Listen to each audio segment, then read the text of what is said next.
Out tayo, workout. Kaya kakagaling na natin sa trabaho. Pang umaga tayo. Kaya sa gabi tayo mag-workout bago matulog. Chest workout, ang gamit natin is dumbbell.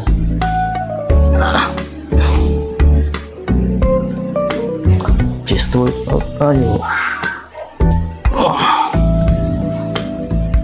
1, 2, 3,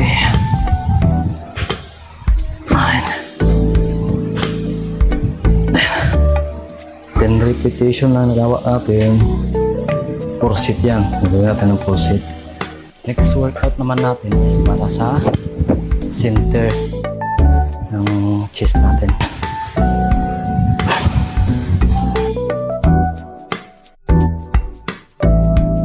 Next natin is para dito naman sa gilid.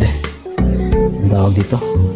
So ang gagamitin natin ngayon is medyo magaan lang kasi baka ma-injured tayo.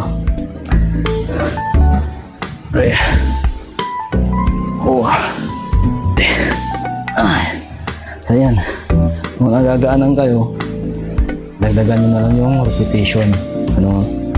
Kasi di rin talaga pwede mabigat pagka yung galon dito mo. Naman, safety pa rin ang unahin natin. Ayan, next natin is para naman sa upper chest na rin. Ito 2, 3, 4,